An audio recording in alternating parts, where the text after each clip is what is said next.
onde cada um deles tem um pequeno verseto em latim, onde é definido o tipo de personalidade, qual a circunstância que ele viveria, e que o último Papa.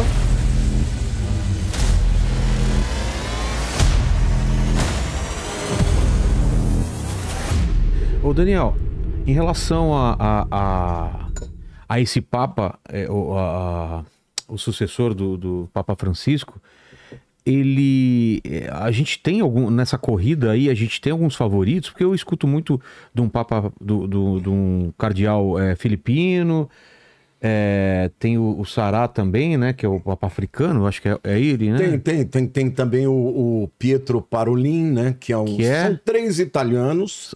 São três italianos, tem um americano também, tem um filipino, você tem um que está lá em Israel, né? Que ele é o líder tanto de Jordânia, quanto Palestina, quanto Chipre e Israel. Quer dizer, existem alguns, eu tenho o nome desses todos aqui, mas é aquilo, se as profecias no caso de São Malaquias e também essa visão do Apocalipse 17, teria que ser um Papa italiano, né?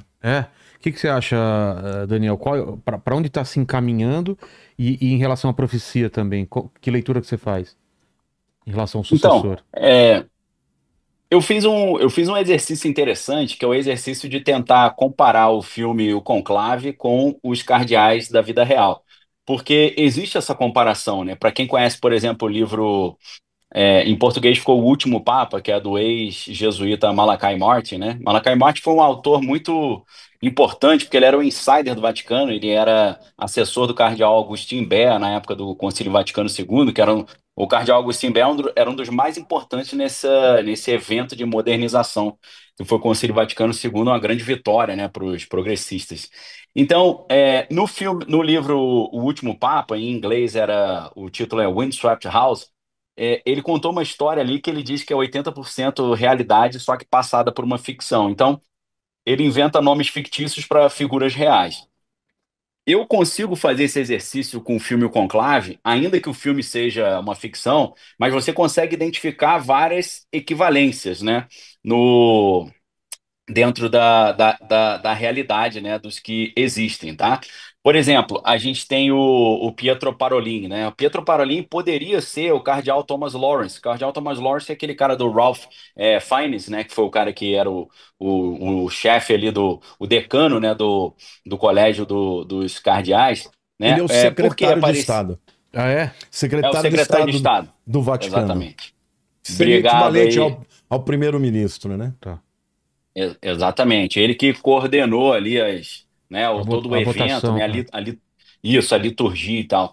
Então, assim, o Parolin, assim como o Lawrence no filme, ele é um moderado, né? Com papel central na organização ali do conclave, porque Parolin é o cara que vai comandar o conclave na vida real, né? Então, tem uma direta equivalência. Se no filme um cara chamado fictício, Cardeal Thomas Lawrence, comandou, na vida real, o Pietro Parolin que vai comandar, tá?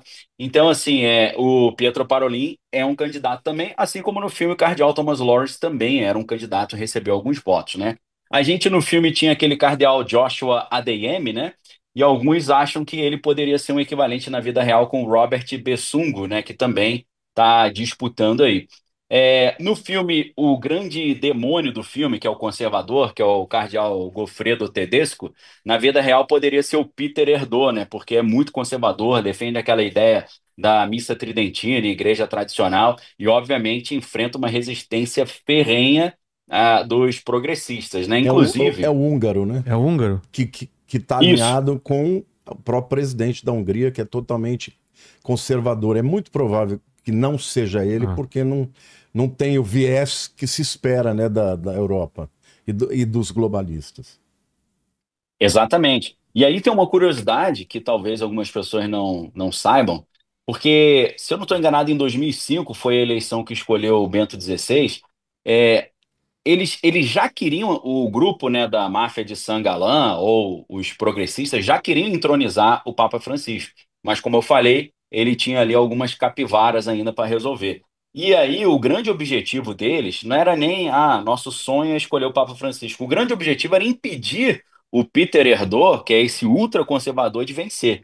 Então, o maior objetivo desses grupos no Vaticano não é nem colocar o ideal, é impedir esse cara conservador de chegar ao poder. Só que aí, na época, o que eles fizeram?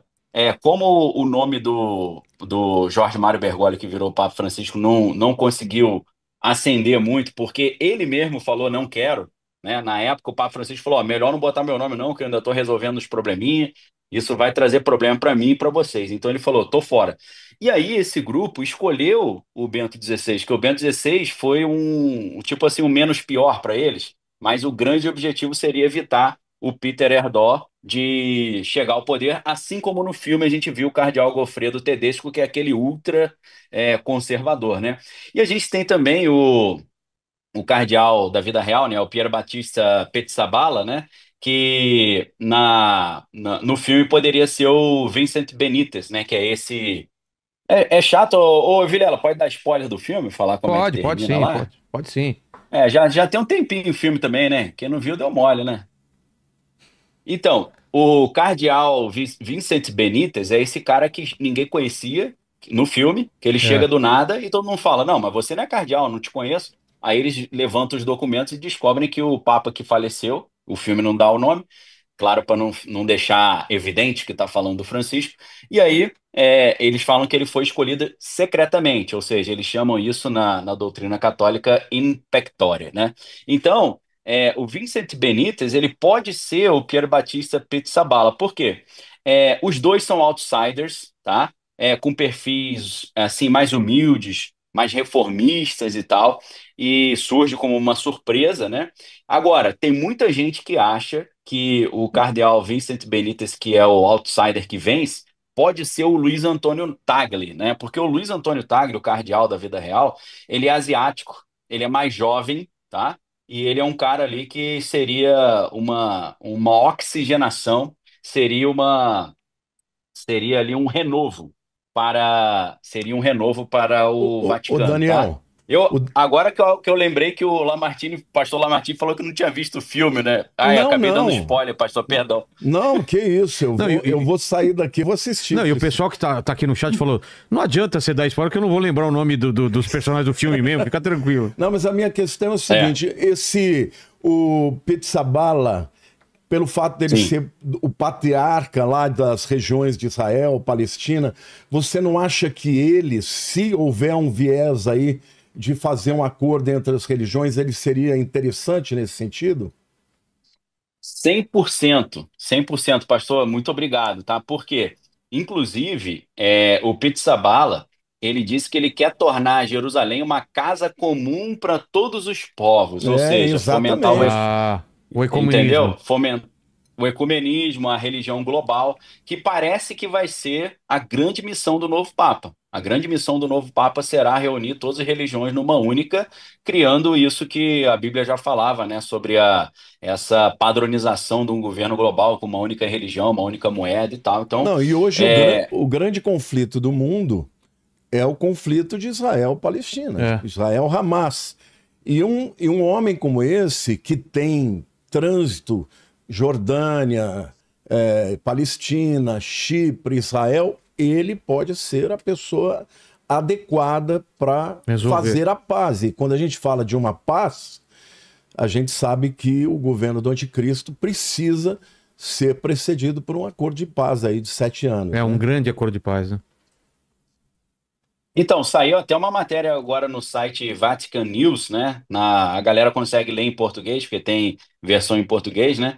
Falando que o Pizzaballa, né, patriarca do Patriarcado Latino de Jerusalém, propondo essa ideia de Jerusalém ser a cidade de todas as religiões. E, Isso e, viabilizaria a reconstrução do templo, né? e outra coisa, obviamente eu ainda não comprei essa narrativa dessa visão dos 8 papas. Depois eu vou explicar por que Tá. eu não concordo. Mas, de qualquer maneira, ele é um italiano. Embora ele não se chame Pietro, ele pode escolher. Ele não tem o nome de batismo de Pedro, mas ele pode escolher o nome de Pedro para o papado dele, né? Caso ele seja eleito. Pois Então, é. aqui fica uma interrogação, né, Daniel? Exatamente. Então, tem muito tempo que não tem um Papa italiano, existe um clamor para que isso aconteça. A gente teve, por exemplo, vamos analisar os últimos aqui. Francisco, descendente de italiano, Bergoglio, porém argentino. Primeiro Papa argentino, primeiro jesuíta. Antes dele, a gente teve Josef Ratzinger, alemão. Alemão. Antes do Ratzinger, tivemos Karol Wojtyła, que é o polonês João Paulo Polonês. II. Então, a galera tá cobrando, pô, cadê o italiano, Então, como a profecia de São Malaquias diz que o último papa será o Petrus Romanus, né? Tem até um livro interessante sobre isso, chamado Petrus Romanus, do Thomas Horn e o Chris Putnam, fica de dica para quem quiser estudar.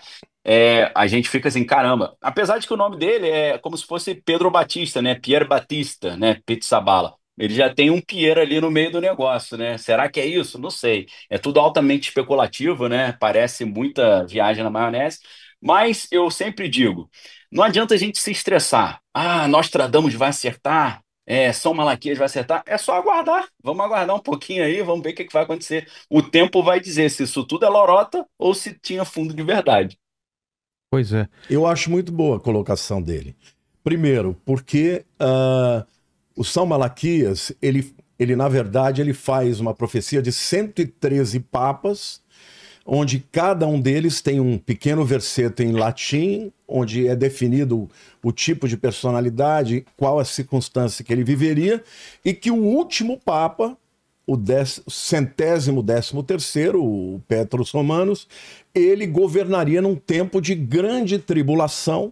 Então, isso de alguma maneira, se ele estiver correto, pode ser que seja a grande tribulação, e a grande tribulação nada mais é do que o tempo de governo do anticristo, não é? Entretanto, a profecia de Apocalipse 17, que as pessoas tentam juntar uma coisa com outra, tem que fazer muito malabarismo teológico para você tentar dizer que a partir lá do Acordo de Latrão, que foi feito por Mussolini também a Roma, que criou o Vaticano em 1929, e aí vem os 8 papas, e esse último seria o 8º. Ali tem muito malabarismo teológico e de interpretação bíblica. Depois a gente vai falar sobre isso. O que, na minha opinião, deve acontecer é que, por exemplo, qual é o nome do Papa que é filipino? Tem até aqui. É o Tagle. Eu não vejo muito como ele pode se encaixar dentro de uma narrativa profética, tá? Eu não vejo. Do ponto de vista geopolítico, tudo bem, porque é uma forma da igreja querer ganhar proeminência na Ásia. Né? Nunca houve assim. Mas, na minha opinião, pelo próprio clamor do povo italiano, eu acho que deve ser um dos 3. E tem o Papa africano também, né? Então, com o mesmo objetivo, de ganhar a proeminência. Mas se nós estamos caminhando vamos dizer assim, para os momentos derradeiros da história, eu acho que não faria muito sentido que não fosse um Papa italiano.